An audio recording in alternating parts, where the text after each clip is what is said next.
Welches ist das beste Piano VST? Diesmal geht es um Vintage Piano VST. Ich begrüße dazu Lukas Ruschitzka, DAW-Experte und Jazzpianist. Hallo Lukas. Ja, hallo auch von mir. Schön, dich mal wieder zu sehen. Und ich bin gespannt, welche Pianos du am Start hast. Genau, ich kann ja direkt mal einsteigen. Und zwar habe ich das Galaxy Vintage D mitgebracht von Best Service bzw. von Galaxy Instruments. Die haben das produziert. Die kennt man, die haben Noir zum Beispiel auch gemacht und noch ein paar andere. Ich glaube, The Giant haben die auch gemacht. Haben also schon ein bisschen Erfahrung damit. Und das Instrument ist tatsächlich eines meiner Lieblings-virtuellen Piano-Libraries.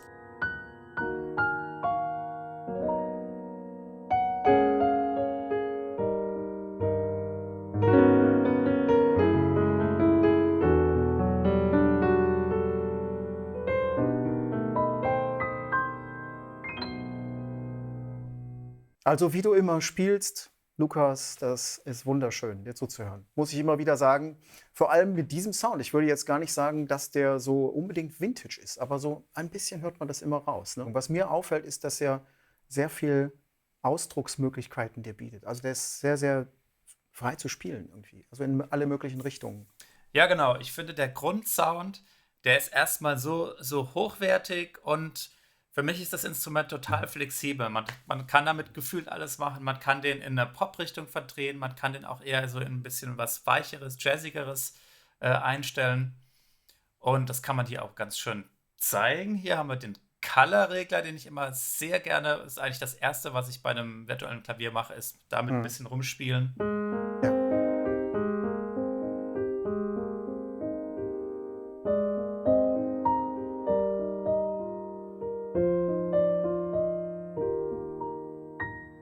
So, Ja, oder total anderer Ausdruck. genau, oder in Super. die andere Richtung.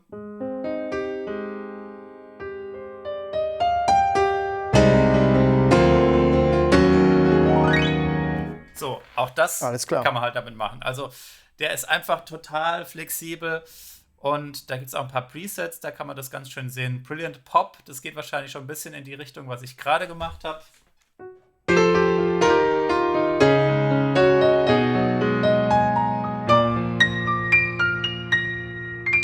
Ja, sehr gut. Der ist auch entsprechend EQ'd. Also der hat weniger Bässe, Ja, so dass er sich in Mix, in Pop-Mix besser, also gleich einfügt, ja, wenn ich man den glaube, der spielt. Grundsound ist einfach so ausgewogen, so dass man da Mhm. kann in den verschiedenen Richtungen verbiegen und es klingt irgendwie immer gut.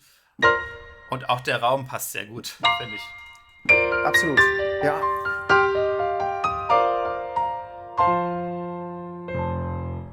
Also finde ich sehr, sehr geschmackvoll gemacht. Man hat jetzt auch nicht das Gefühl, der Sound springt einen dann an, wenn der jetzt eben auf drahtig gedreht ist. Er ist dann eben nicht drahtig, sondern einfach nur, hat er mehr Obertöne und ist brillant und im Attack sehr schön. Ja, so ist es. Oder Intimate, wähle ich mal aus. Da geht er auch hier wieder ein bisschen in die softere Richtung.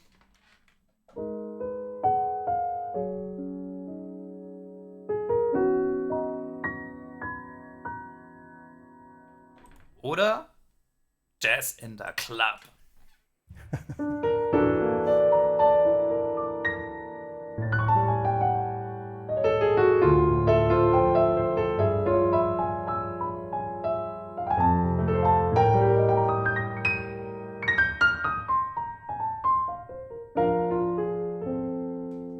Ja, also mag ich wirklich sehr gerne das Instrument.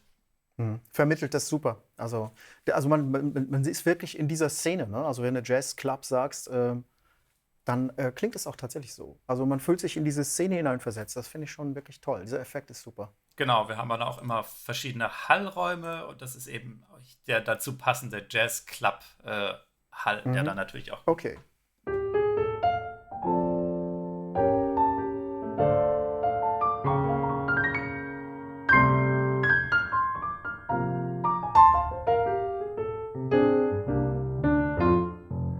funktioniert super.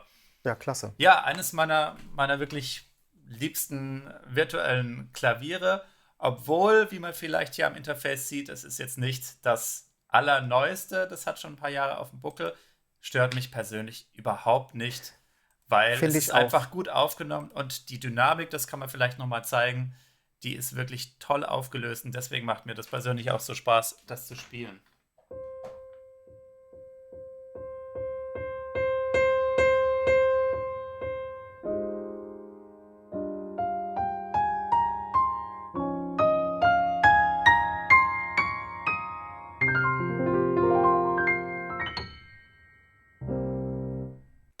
Das wirklich, also ich kann verstehen, ich habe völliges Verständnis dafür, dass das dein Lieblings-VSD ist. Das Der freut hat, mich. ja, also der klingt wirklich schön. Das ist sehr hochwertig, du hast es eben gesagt. Und dann diese Möglichkeiten, die verschiedenen Ausdrucksmöglichkeiten daraus zu holen. Toll, Ja, wirklich schön. Sehr schöner Sound. genau. Dann lass doch mal Ja, sehen, was du uns mitgebracht hast, Jörg. da bin ich jetzt gespannt, ob ich da mithalten kann. Also ich steige ganz hoch ein. Ich habe auch hier wieder Vienna Synchron-Pianos dabei. Da ist vor kurzem ein sehr schönes Piano rausgekommen, ein Blüthnerflügel von 1895. Also das ist echt Vintage, würde ich sagen. Das ist wirklich Vintage. Klingt's denn auch Und so? ich würde sagen, ja, also ich spiele einfach mal ein paar Sachen an.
Jetzt bist du platt. Wow.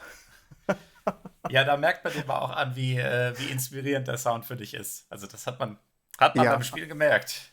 also das ist tatsächlich, man hört das auch hier, deswegen habe ich hier unten mal reingelangt in die Bässe. Da hört man dieses Alter schon ein bisschen raus, ja. Also, und dann gibt es auch einzelne Töne, die prellen sogar. Da hört man, dass der Dämpfer irgendwie nicht so, irgendwie nochmal dran knallt oder ich weiß nicht, was es ist. Da ist es nicht. Ist auch nur in einer Dynamiklage, also wo man richtig reinhaut, da hört man, Ja, dass der nochmal ranprellt. Also naja, so Dinge, die man eigentlich nicht haben möchte, die haben die dazugelassen. Und ist aber trotzdem irgendwie so gut gestimmt und intoniert, wie es eben geht, habe ich das Gefühl. Und das klingt einfach dann fantastisch. Das ist einfach irre.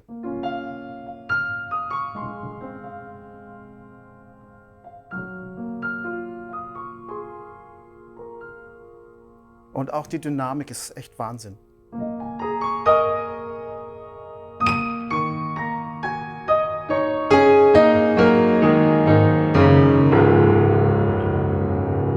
Also großes Haus, echt großes Haus trifft's. Ich habe jetzt hier das Preset Concert und ja, man fühlt sich da auch wirklich wie in so einem Konzertsaal.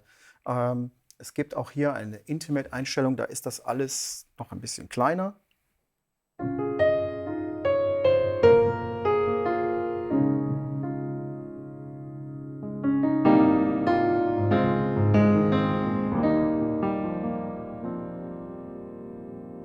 Oder es gibt noch die Player-Variante, die ist dann noch näher mikrofoniert.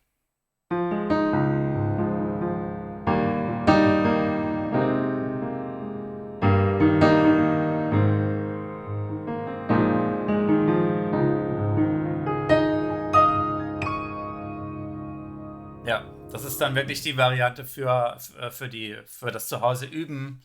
Und man will wirklich quasi die Ja, Illusion haben, dass man jetzt das Klavier direkt vor sich hat. ja, ich habe auch mal geguckt, was man noch sonst einstellen kann. Ich habe den noch mal in der Dynamik ein bisschen bearbeitet. Also da kann man hier in die Dynamikkurve gehen. Da habe ich noch ein bisschen was rausgenommen. Und jetzt ist der noch leiser zu spielen.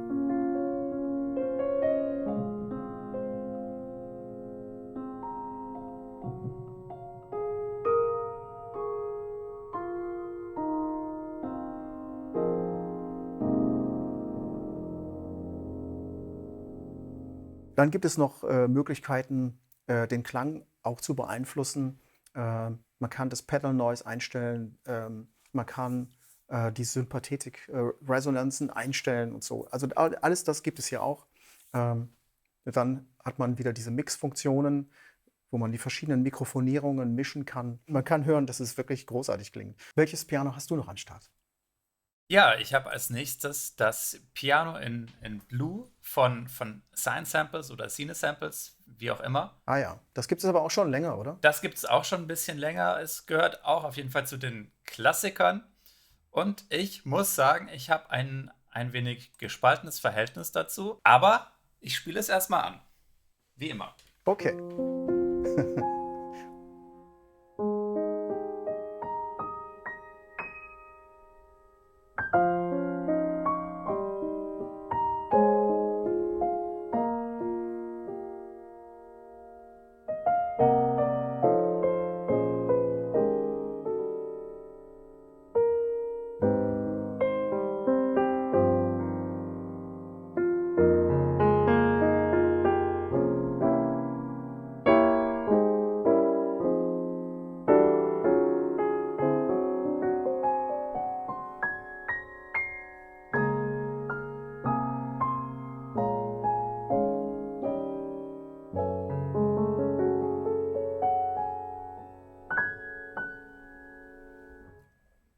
Also mein Eindruck, das klingt wie Bill Evans. Und ich glaube, es ist auch festgelegt auf diesen Sound. Der ist wirklich toll eingefangen.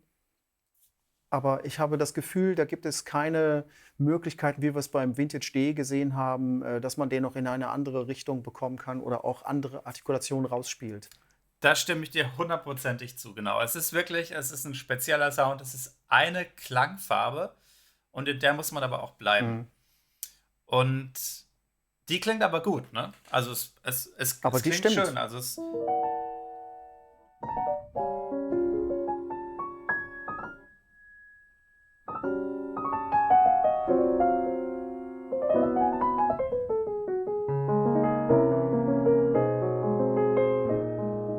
wenn ich das so höre, dann denke ich mir wirklich, das Mhm. klingt schön. Aber, und jetzt kommt mein ganz großes Manko an dem Instrument, das ist die Dynamik. Es fühlt sich für Aha. mich nicht gut an zu spielen. Die Dynamik fühlt sich für mich sehr eingeschränkt an. Das fängt damit an, dass wenn ich sehr leise spiele, also praktisch fast Velocity Mhm. 1, kommt trotzdem direkt ein Sound, der, Mhm. Kaum zu viel. Mhm.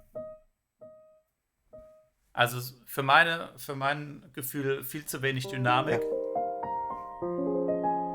Und das fällt natürlich beim Spielen sofort auf. Also wenn man andere Pianos gewohnt ist, die da deutlich mehr Dynamik anbieten, dann merke ich sofort, das fühlt sich irgendwie das wirkt limitiert auf mich. Und deswegen macht es mir nicht so wahnsinnig viel Spaß, diesen Sound zu spielen. Aber die interessante Sache ist, wenn ich dann eine Aufnahme damit gemacht habe und ich habe das viel benutzt vor Jahren und ich höre mir das hinterher an, dann denke ich mir, das klingt doch super. Das ist doch ein super spielbares Klavier. Genau, das habe ich eben auch gedacht. Ja, also was du gespielt hast, das war auch wirklich in dem Stilbereich wirklich perfekt. So, also das war das perfekte Image mit dem Genau. Sound. Und man hat Super. ja die Möglichkeit, die Velocity-Kurve anzupassen. Also man kann die nach oben oder unten so ein bisschen biegen. Also man hat da schon Möglichkeiten, aber das reicht leider nicht so weit, dass die Dynamik vergrößert wird. Also dass man hier wirklich eine höhere Range hat und sich das für mich gut anfühlt. Also wie gesagt, es fühlt sich für mich leider nicht wirklich gut an, aber wenn man damit was eingespielt hat, dann überzeugt mich eigentlich der Sound. Das ist ja auch eine Sache, die direkt auffällt. Es ist relativ trocken. Mhm. Das finde Das ich aber finde ich auch schön. schön. Aber man kann mit dem Reverb dann arbeiten.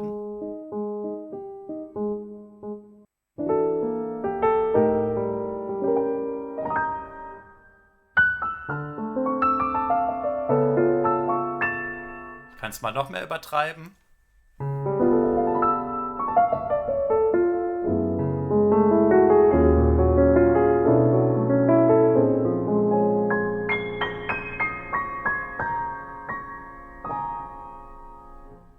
Krass. Also mein Fazit zu dem Instrument. Toller Klang, funktioniert in einer bestimmten Richtung wirklich gut, ist aber dafür deutlich weniger flexibel als das davor angesprochene Vintage D. Ja, ich glaube, mein nächstes Piano, das geht ganz in die Richtung. Das nennt sich Classic Upright Pianos. Und zwar sind das die Pianos aus den Abbey Road Studios in London.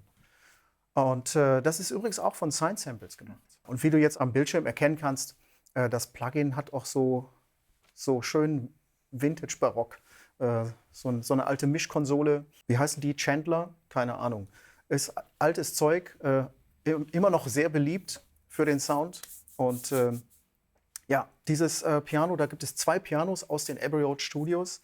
Das ist einmal das Challen-Klavier und Mrs. Mills. Und das Challen, ich glaube, das habe ich hier jetzt auch geladen, genau.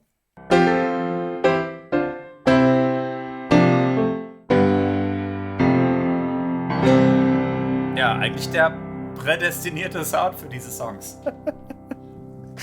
Klingt eigentlich, ja, genau so. Jetzt hast du da so Einstellmöglichkeiten, Vintage und Modern. Also, erstmal klingt es ja für sich perfekt, aber man kann jetzt da diese einzelnen Bestandteile rausschalten. Und jetzt hören wir nur noch Vintage.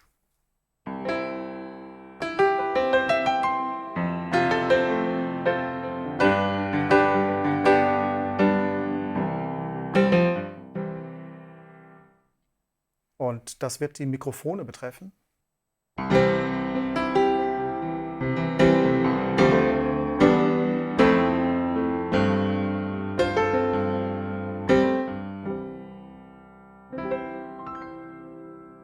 Also ich würde darauf tippen, dass wir hier beim Modern Kondensatormikrofone hören. Und bei Vintage werden das wohl so Ribbons sein, ich weiß es nicht. Vermutlich. Klingt beides gut. Und wenn es gemischt ist, klingt es noch besser, finde ich. Dann kann man den Raum zuschalten, den kann man auch einzeln hören. Das finde ich auch interessant.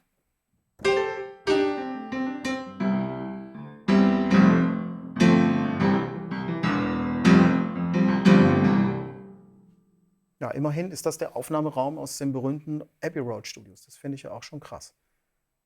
So, jetzt schalte ich die alle wieder an und dann gibt es hier noch einen Reverb, den man zuschalten kann.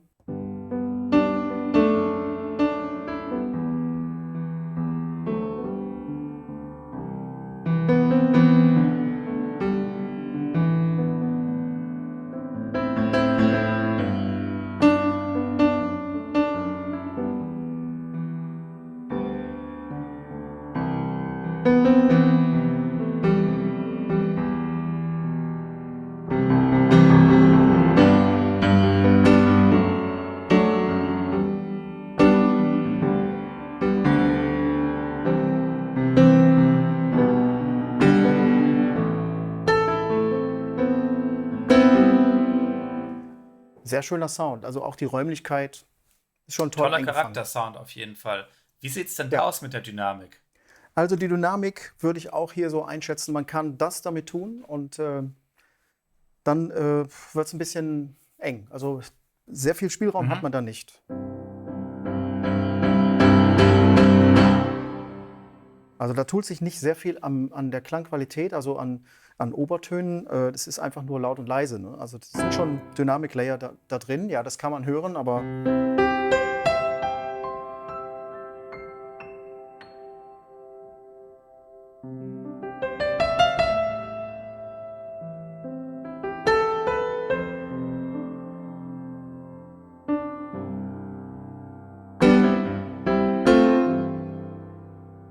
es reagiert sehr stark. Also es ist im oberen Dynamikbereich hat es nicht so den Spielraum, den man eigentlich bräuchte. Aber trotzdem, funktioniert gut. Ja. So, Mrs. Mills. Da haben wir die gleiche Oberfläche, aber einen anderen Sound. Das ist dann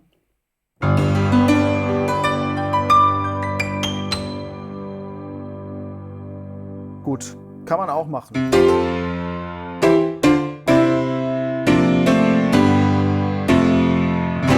Deutlich tackier.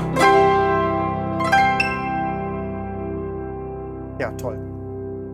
Aber damit, ja, das hört man schon, da ist in der Dynamik nicht viel. Also da kann man diesen Sound mit machen. Ich frage mich dann auch mal, was kann man denn vielleicht noch damit machen? Das Einfachste wäre zum Beispiel einen Chorus drauf zu hauen. Das ist so die Und einfachste dann Variante. ein Dance-Piano draus zu machen, wahrscheinlich. Ja, vielleicht sowas. Mal gucken. Einfach erstmal einen Chorus drauf und gucken.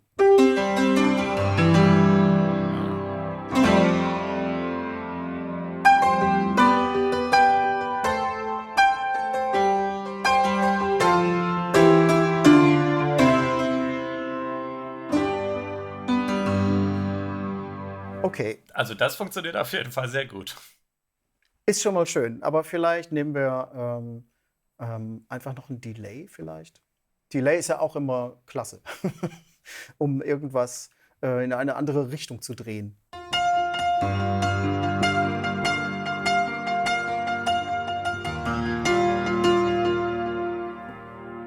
Es kriegt jetzt einen ganz anderen Charakter natürlich, ne?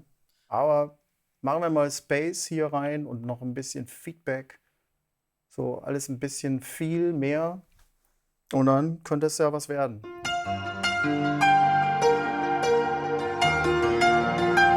Ja, nicht schlecht. Das funktioniert auf jeden Fall auch gut.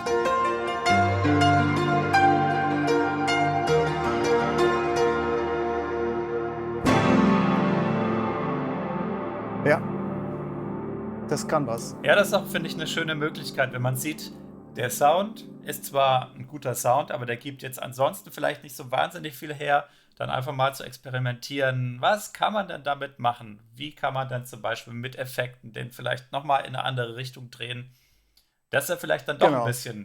ein bisschen mehr lebt.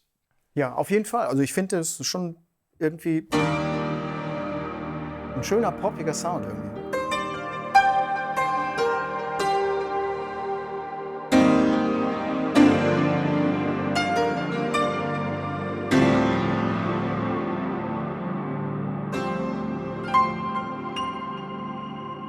Ja, Ja. rockt.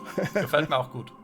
Gefällt mir Schöner besser Sound. als der pure Klaviersound. Ich habe auch noch einen bisschen spezielleren Sound anzubieten, und zwar ist es das Midnight Grand von Fracture Sounds, die auch das Woodchester Piano gemacht haben, das wir uns ja auch schon mal angeschaut hatten. Ah ja, Und da sieht man auch, dass es, wenn man das andere Instrument kennt, dass die relativ ähnlich aufgebaut sind. Die haben ähnliche Bedienelemente. Es ist aber, anders als das Woodchester Piano, was ein Upright Piano ist, ist das jetzt ein Grand Piano, also ein Flügel. okay.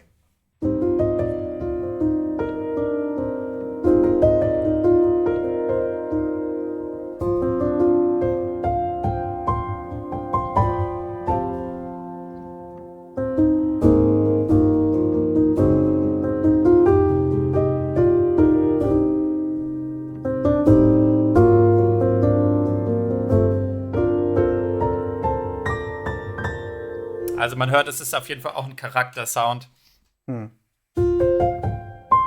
Sehr schön ist der.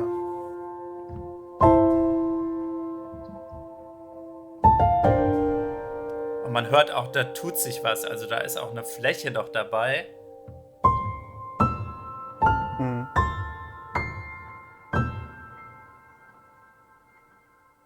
Ja, das ist so dezent Genau, das abgespaced. Finde ich wabert so total ein bisschen schön. durch die Gegend. Also man ist jetzt wirklich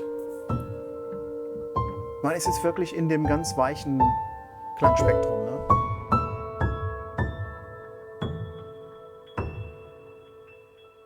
Ja, also es macht auf jeden Fall Spaß zu spielen. Auch Schön. hier ist es wieder so, dass die Dynamik mir ein bisschen zu wenig ist.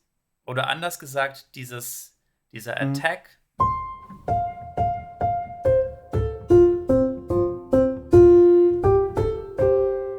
Der ja ziemlich charakteristisch ist, der ist halt immer da. Also der ist auch, wenn man weicher spielt. Ja. Der ein bisschen weniger natürlich.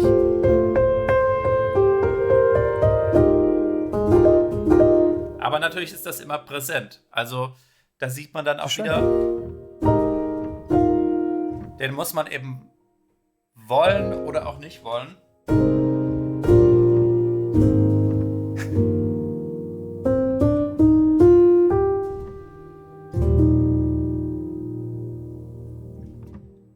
Ich habe noch ein Instrument von der Vienna Symphonic Library da, also von der Synchron-Piano Library.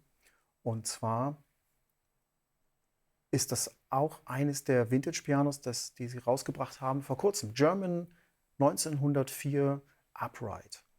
Und da sind die 64.000 Samples auch schon geladen. Und ja, gut, spielen wir es an.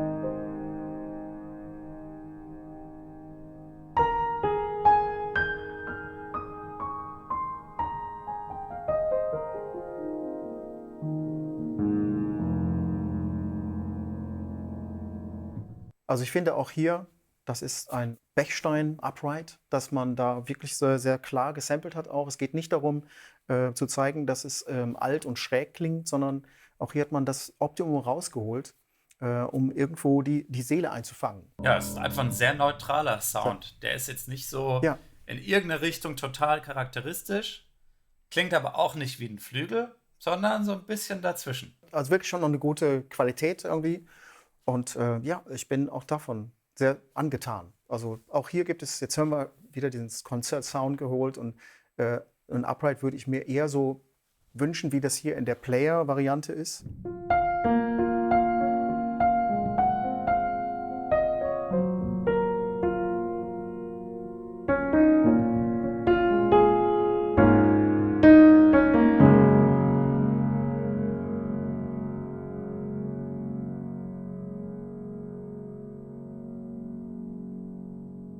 Der klingt auch wunderschön aus. Einfach klasse. Ja, toller Sound. Ja, vielleicht abschließend ein kleiner Blick auf Pianotech. Denn da gibt es ja historische Instrumente. Also mehr Vintage geht, glaube ich, gar nicht. Wenn ich jetzt mal hier in die Presets reingehe, dann gibt es da bestimmte Collections. Ach, das finde ich jetzt spannend, weil ich in diese historischen Instrumente noch gar nicht reingeschaut habe bei Pianotech. Also ich habe mich da auch schon ein Ja, bisschen umgeschaut, habe mal die Uprights gespielt, habe mal die verschiedenen Flügel gespielt, den Steinway, den Yamaha. Aber in diese historische Ecke habe ich mich jetzt noch nie verirrt. Deswegen bin ich da jetzt besonders gespannt. ja, das ist auch ehrlich gesagt nicht so meine Ecke. Also man kann hier verschiedene Harpsichords ausprobieren, da kann man auch sehen, Werkmeister 3, Equal Temp, das ist auch entsprechend gestimmt, also wie es eben in der Zeit üblich war. Und ich nehme mal den Besendorfer, das klingt ganz spannend. 1829.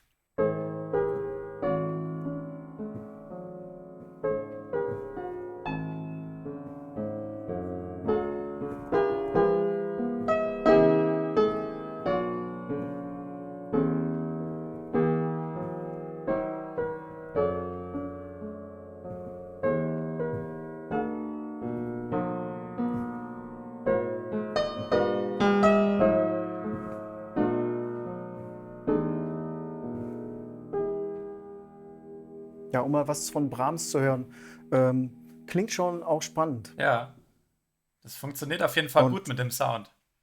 Das, ja, also irgendwie, ja, kann man da in die Zeit hm. hineinhören. Das finde ich ganz toll gemacht. Ähm, ob man das nutzt, ist auch schwierig von der Stimmung her. Du kannst ja mal, Ist das ein G-Dur? ja, Ja, interessant. ja, ist schon sehr spannend. Es ist Also nicht G, nicht Guess, sondern irgendwas dazwischen. ja, muss man dann noch mal ein bisschen nachtrimmen. Aber das kann man ja mit Pianotech auch alles machen. Aber ich glaube, das ist nicht der Reiz, da jetzt mit Sounddesign vorzugehen. Vielleicht auch doch. Ich finde sehr interessant, dass man eben historische Musik darauf spielen kann, authentisch. Und ja, wer in der Literatur firm ist, wird daran Spaß haben. Auf jeden Fall. Also haben wir wieder eine Reihe toller Instrumente eigentlich gehört jetzt hier in der Kürze der Zeit. Und ich muss wiederum sagen, also auch wenn wir uns da wiederholen, das beste Piano VST, das gibt es einfach nicht. Es gibt viele gute und man muss für sich selber rausfinden, welches das Beste für einen persönlich halt ist. Dem kann ich mich nur anschließen. Alles klar, in dem Sinne, dann würde ich sagen, bis zum nächsten Mal. Lukas, mach's gut. Bis zum nächsten Mal, Jörg. Bis dann.